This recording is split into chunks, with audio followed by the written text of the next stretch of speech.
Okay, we'll get going in just a second. To those joining us, welcome. It is Monday afternoon at 4 o'clock, April 26th.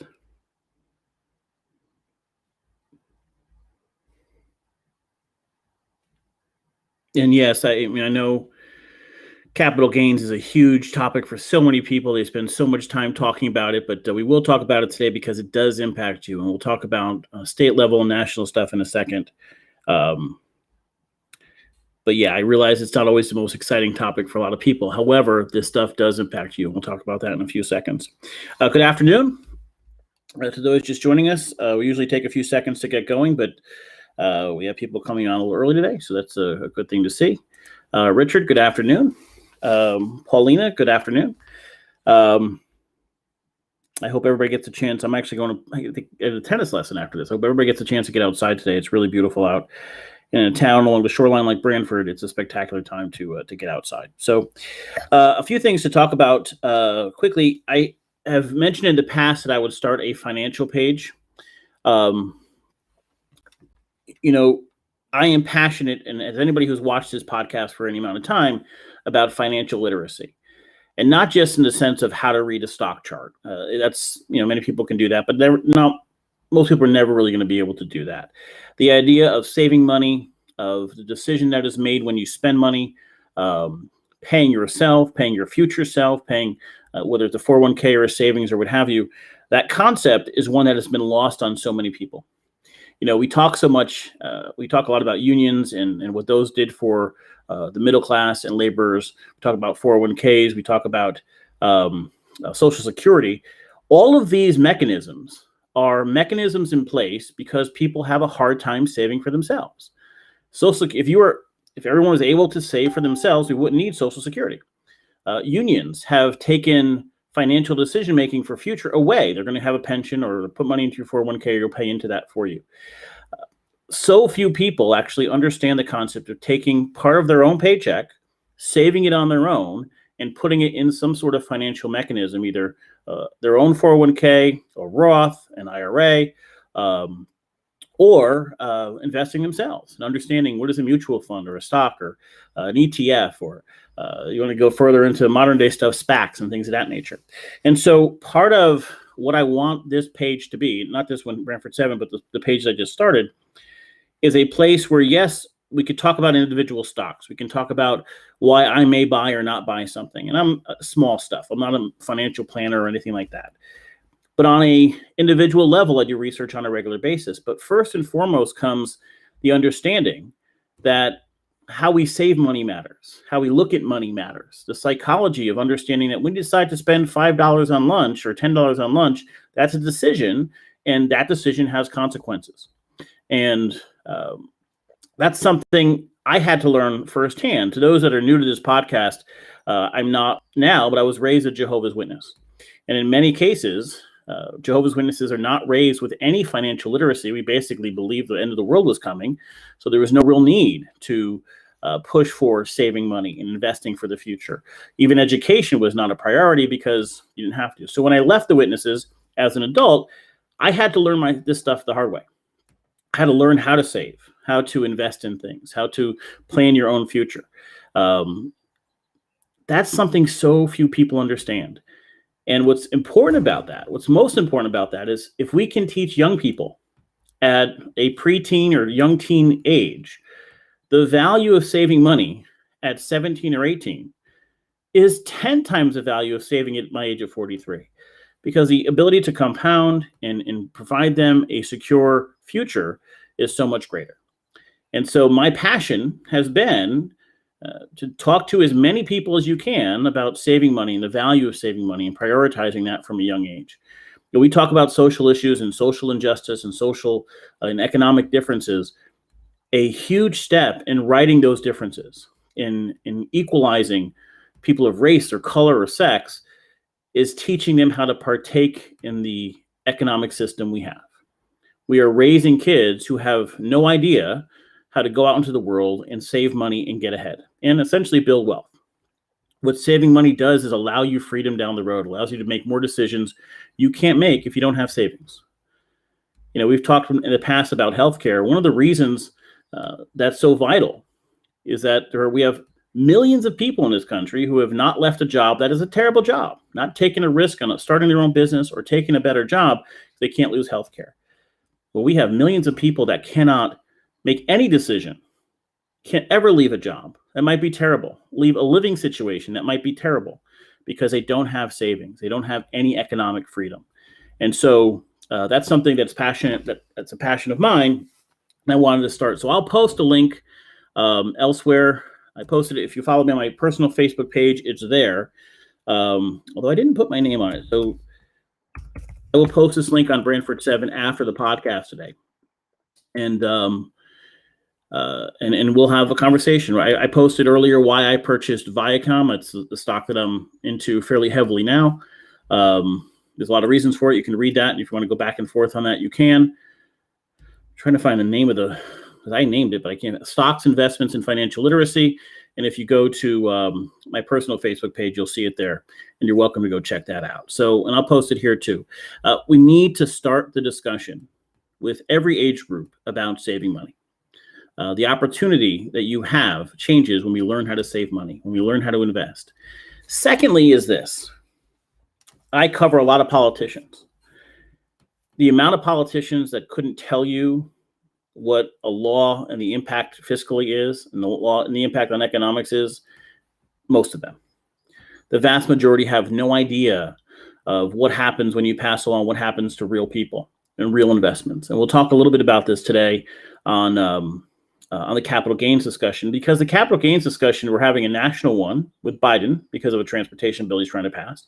We also have it happening on a local level. The state is trying to pass a higher capital gains tax as well. And we'll talk about both and what the potential impacts of that is. So that's just my passion about financial stuff. And if you are someone who wants to join me in that, if you're knowledgeable in financial instruments and encouraging kids to save money, let's have a conversation. Join the page. Let's talk about it. And if there are other ways that we can reach out to especially younger people. But there's also 1 million people that are 50 with no money saved. Self-employed, no money saved. Didn't put money aside. And we're going to run into this issue in 15, 20, 25 years where Social Security either runs out or is less, and people are living on next to nothing unless we start changing the mentality now. And I think we can do that. And I'd like to find a way to start. So join the conversation. We'll obviously talk about it a little bit here as well. So our conversation today on capital gains is based on two things that have come out. Last week, if you're in the market, you saw a sudden drop in stocks. Everything just dropped all of a sudden. It dropped because President Biden said he was going to raise the capital gains tax at the highest level to 39.5%. Combined with some state stuff that can put some people in the 50 percentile. So from 20% on that top level to over 40%. Capital gains are taxed on anything essentially you hold for more than a year. So stocks you have for more than a year, real estate, with the exception of your primary place of living, a business you start. And so this tax, there's some questions about it, but that was put out there. And as soon as it went out there, as soon as he said that, the stock market crashed, or it didn't crash, but it dropped significantly. And the reason is that some of the biggest people in the market are looking at, gains that they would not have otherwise. But it also impacts when you start selling things. And the biggest part of that discussion, now first, he's doing this to raise money for a transportation bill. So without getting too into the politics of this, from an economic standpoint, and there are Republicans that will disagree with me, but investing in infrastructure, I think Trump should have done his first year. It should have been done a long time ago. There's a desperate need for it. Biden proposed a $2 billion package. It's huge. And in fairness, the criticisms of that package are a lot of it's not infrastructure. He's added a lot of other social programs, social safety net programs that are not directly lined up with infrastructure. That said, when you pour $2 trillion into the economy for roads and bridges and improvements and those types of things, it tends to do well, especially early on for the lower classes. It tends to serve as a stimulus. So that's a good thing. I think there is general support for a transportation bill. There is not support from Republicans for this size of a transportation bill. A complete side note, Branford has been hoping the federal government passes something that would fund Exit 53. We have designs for that. If you are in Branford or along the shoreline and you understand the need to redo Exit 53 doesn't have a four-way ramp on it, and so it's killing that exit. If you can understand that and you are a local, send a letter to Chris Murphy, send a letter to Blumenthal, send a letter to DeLauro saying, please make sure this bill includes funding for Exit 53 interchange in Branford. So, Richard, how does it affect farms? If farm is a property, if it's an investment that you've made, it could affect that. So an investment you make, if you buy a stock and hold it for over a year, if you start a business and develop it over years, if you buy a home, not your main home, but buy a home as an investment and sell it less than a year, after a year, if it's less than a year, it's regular income. If you hold it for more than a year, and sometimes there's benefits for holding it for more than 2 years, depends on the item, you typically are pay taxes at a lesser rate. That's often to encourage a long-term investment. There's other reasons as well. It's been around in some version for about 100 years. And it's gone up and down. That said, the market reacted negatively to that, because what happens in the near term when you increase capital gains is those that are wealthy have a big decision to make. Do they sell off their stuff now at a lower rate, or do they hold on to it? So let's put this in perspective. Let's suppose this impacts you. You make more than $1 million a year.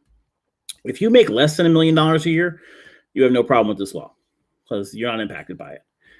The people who make more than $1 million a year, they have an additional $1 million of stock that they bought for $50 and it's now $100, and they want to sell it. They want to take that profit of $50 a share and pocket it, but they made more than $1 million. So their tax rate now would be 20%. The income they make would be 20%. That would go to capital gains. If they wait for this law to pass, that income would be 39. The capital gains tax rate would be 39.5%. So basically double the tax. What often happens when we pass a capital gains law or an increase to capital gains is people say, wait, I'm going to sell now. I want to get rid of this now. And so they'll move that. And what happens is states and the federal government has an influx of revenue because suddenly sold it very quickly. The people that hold it and don't want to sell it, they end up what's called locked in, where they never want to sell this. So they can end up with an investment that's not really an optimal investment. It's not a great investment anymore, but they don't want to get rid of it because they don't want to pay 40% in capital gains rate. So there are some impacts. At the same time, Biden announced, like literally the same day, The Current came out with an article on the Democratic tax plan in Connecticut. And so to those that are in Connecticut, our governor, Ned Lamont, is basically as moderate a Democrat as you can get. He's from Fairfield County. I like him. I think he's smart. Not the best communicator in the world, but he's handled this pandemic well, and I think he's smart overall. And he has said he is not looking to raise taxes at this time. The Democratic bill that passed has a raise in the capital gains tax. Now that tax, and I'm going to go, now we talked about this and Sean Scanlon was on. Sean is the head of the Revenue and Bonding Committee now. So he's like the guy. A huge step to take. He became the chairman this year. So he went from being somebody who can really, be in the background, work on just good stuff. Now he's working on really tougher stuff and stuff that the public may not love him for. So he's looking on raising taxes for revenue. I'm going to go, because he told me the numbers. The articles were confusing or misleading. I don't think they meant to be, but what he told me, hold on one second, was we are raising 2% from 6.99% to 8.99% for single filers, above $500,000, and $1 million for married couples. So basically, if you're a single person, I'm single. So if I next year make over $441,000 federally, I pay a 20% rate. If I make over $500,000, I would pay the 20% to the federal government, and under this new law, or currently 6.99% to the state government. So 20%, and then 7%, 27% would be in capital gains taxes. With the new law, if both laws passed, over $1 million, if I made $1 million, if somebody said to Branford 7, we want to advertise like crazy, we want to pay you 47,000 times your normal rates. If that happened, and I made $1 million next year, and then I sold stock of $500,000, and I sold something that would be taxed at capital gains rate, I would pay the new rate, 39.5% to the federal government, and 8.99% to the state government. So you would reach a 44, 45% tax bracket. Now, with a couple other taxes in there, Connecticut is already one of the few states on the ultra wealthy that would pay more than 50% in capital gains taxes total. That's not a small thing. That's lower than New York. It's lower than Massachusetts. The problem is for Connecticut is the question isn't, are we lower than New York or Massachusetts? The question is, are we lower than Florida? Are we lower than the states that the wealthy who tend to be older can go to?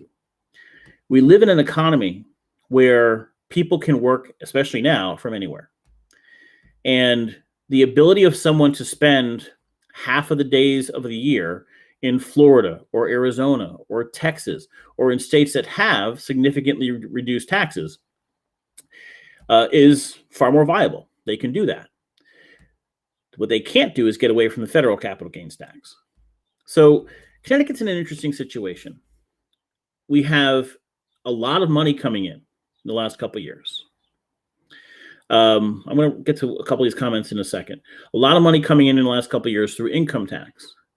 But we have an income tax cap where we can only spend a certain amount, and everything over that has to go to, we learned this from Vin Candelora when he was on, has to go to our savings. He proposed raising that cap with all this money coming in. That's a double-edged sword. If we raise that cap and save less, then when stuff, another pandemic comes or a serious economic downturn comes, we may not have that money there. So that's a catch-22.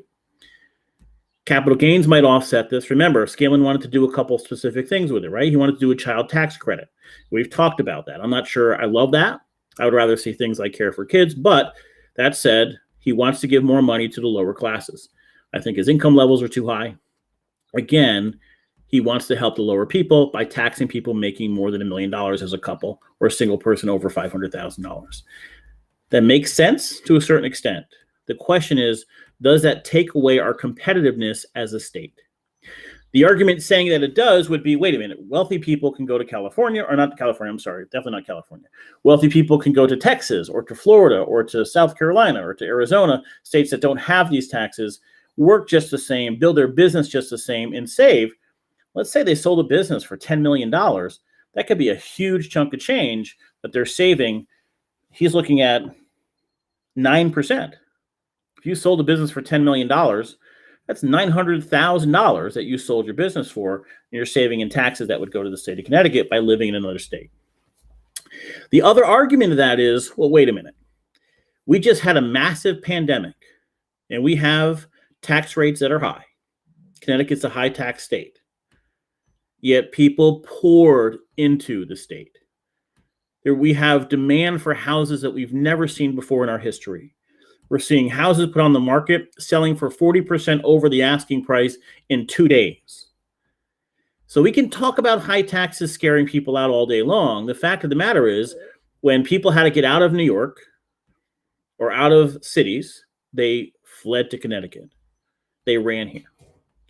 Maybe it's that the people who are ultra wealthy don't care. Their lifestyle won't change if they pay 6.9 versus 8.99%. So that could be the case as well.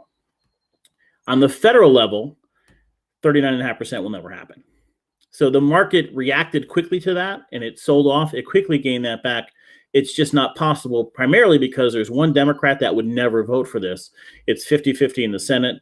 Joe Manchin, who is from from West Virginia, has already said he's not going to vote for that. So you're likely going to end up with some increase to the capital gains tax. It's not going to go to 39.5%. We're expecting somewhere in the mid-20s, 27, 28%. Remember something.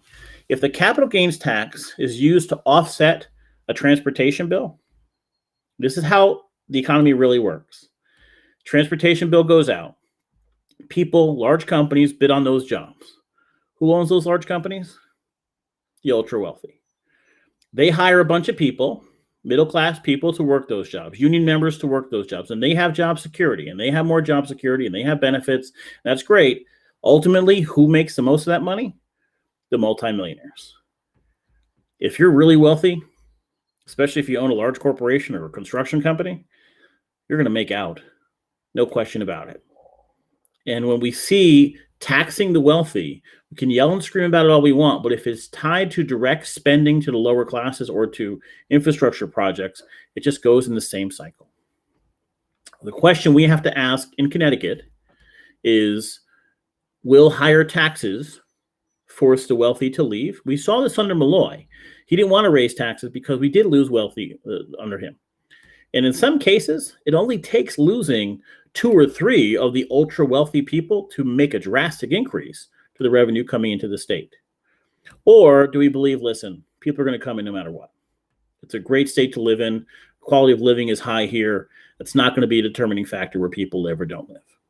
That's a decision we as voters, as taxpayers, and our legislators have to make. I'm going to read some of these comments here. Emily responded to Anne Marie. So I'm going to read Anne Marie's first. Someone has to pay for everyone receiving unemployment. Nobody wants to work and will not work until they keep giving free money. Employers cannot find help. Okay, so Anne, there's a few responses to that. One, you're completely right about employers can't find help, and that is a negative effect of the unemployment bill. No question about it. It used to be in the summer we were flooded with labor. A lot of the businesses I work with in the summer were flooded with labor, right? You had all college kids back, high school kids wanted jobs. To a large extent, that's not happening. And some are afraid, but with all the restaurants opening, every restaurant I know is looking for help. I saw some restaurants paying bonuses to get front of the house help. It's really hard to do that. That's true. The extra $300 is preventing a lot of people from jumping into the job market. That said, unemployment is paid from a state level, is paid from a fee that is attached to the first $15,000 of people's income. So you pay into unemployment. Now, the government subsidized those additional monies, and they're subsidizing some of the initial, the extra 300, it was 600 at once, and 400, and 300. The government subsidized those. So the federal bill, the federal government pays for those. But from a state level, that comes from funding that comes from the businesses that is paid on payroll tax. There is a discussion about adjusting that to bring in more revenue based on the size of the company. So that's being discussed in the legislature now. Emily, I'm going to go to you because you responded to that. It says more about the fact that someone can make more on unemployment than working full-time, making minimum wage. Minimum wage is not livable. Ethics aside, I don't blame someone for choosing to make, say, $50 on unemployment versus $12 an hour working full-time. It's true.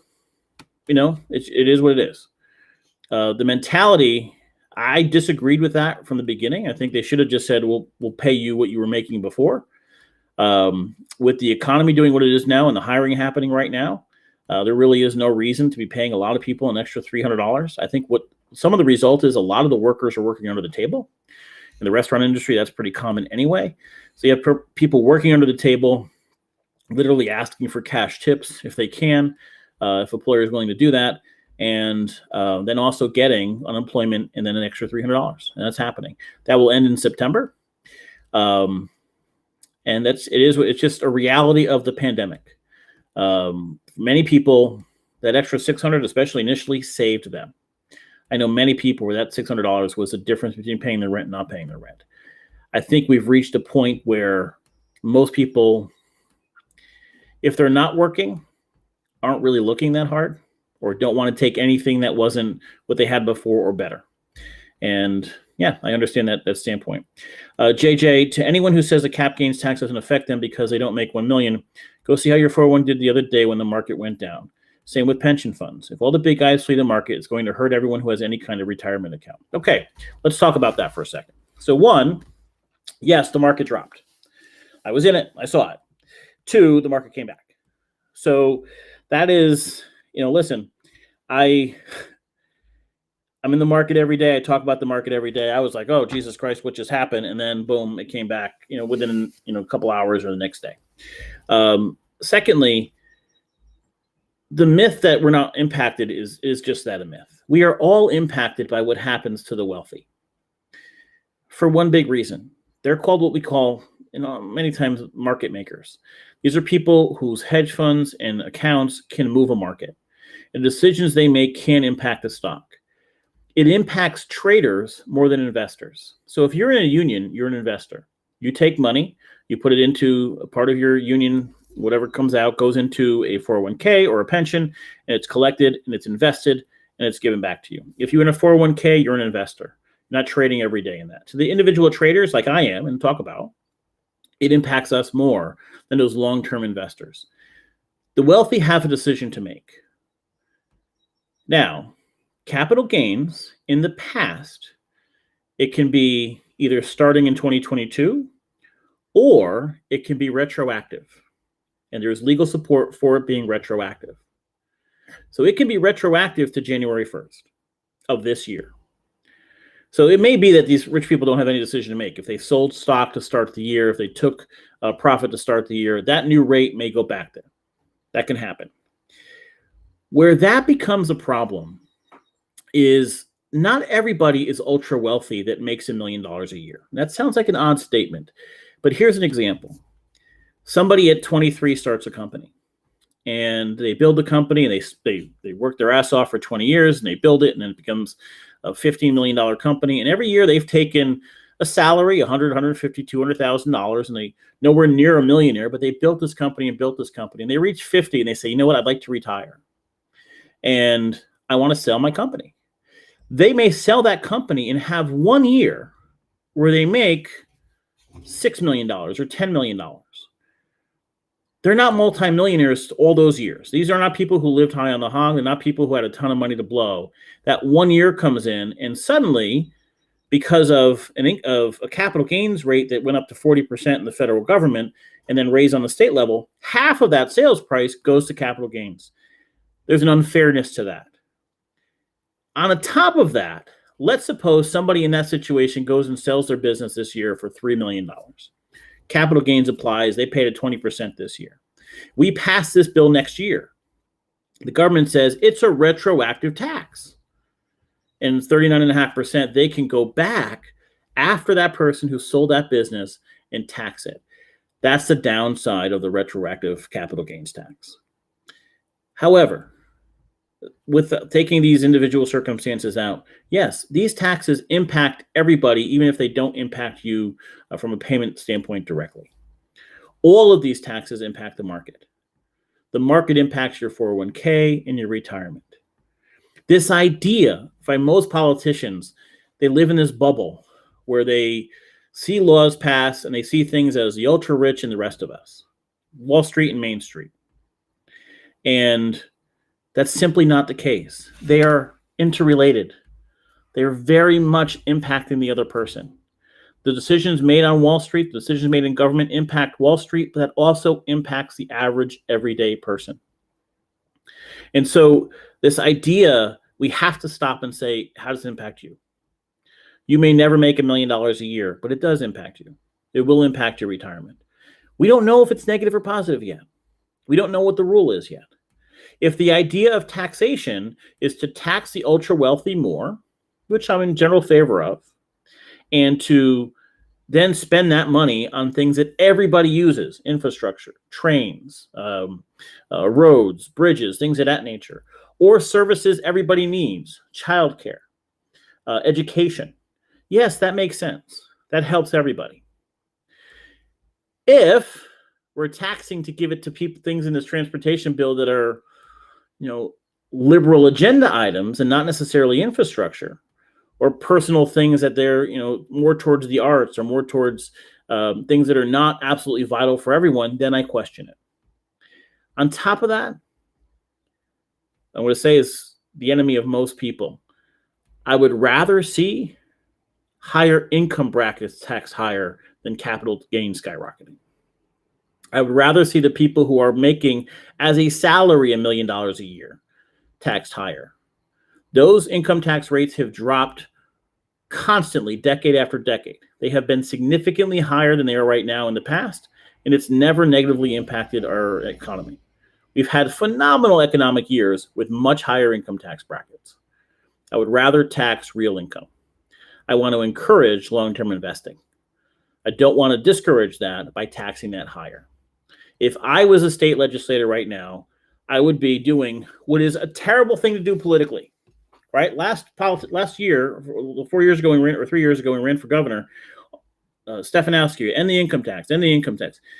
Bullshit. The income tax is fine. The people that are making higher, I'll do more progressive. Less income tax on lower income earners. People that make less than $100,000, less income tax, yes. But when you start making $1 million a year, $1.5 million a year, paying a higher income tax, no problem with that. It's a little more reliable than the one-time cap gains taxes that you're going to get as a result of this bill. I want to just read some of these comments, and thank you for them. JJ, there are far more of those small business owners than there are ultra wealthy. That is the problem. Yeah, not many. There's not a ton of small business owners selling their business for $1 million. Most small businesses don't come close when they do get to the market to that level. But yes, there are many that are impacted by that, and you can offset that.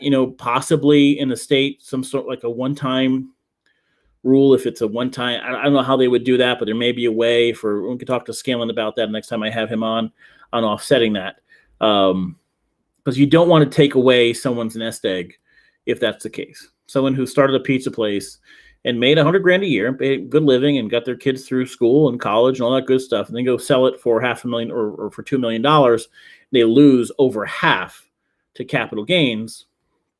That's their retirement. That may not be fair.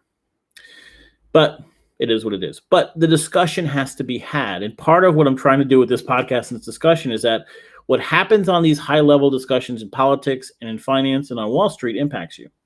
It's part of the decision-making that you have to make, but it's also part of the decision-making the people managing your money have to make. And the same hedge funds and the same mutual funds. And so those same people on Wall Street have to make these decisions. So hope that helped.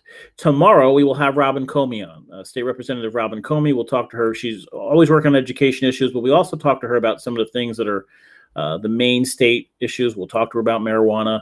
I know I'm getting more and more calls on zoning laws.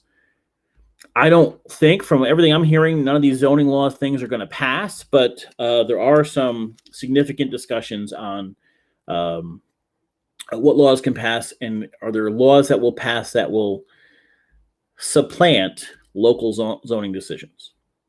And we'll talk about that. And there's always this race thing being used, which I think is a lot of nonsense. But in general, there is a push by especially legislators from the inner city to have some say in the zoning decisions made in Branford and Guilford and Madison. That's true. And so that's part of the discussion that we have to have. What kind of support exists for those types of laws? My guess is that local legislators will never vote for that. It would be almost political suicide to do so, but we'll try to get her viewpoint tomorrow. So tomorrow at 4 o'clock, Robin Comey will be on. That said, thank you for joining me. Hopefully you get outside. It's a beautiful day. I hope have a great night, and I will see you all tomorrow at 4 o'clock. Have a good night.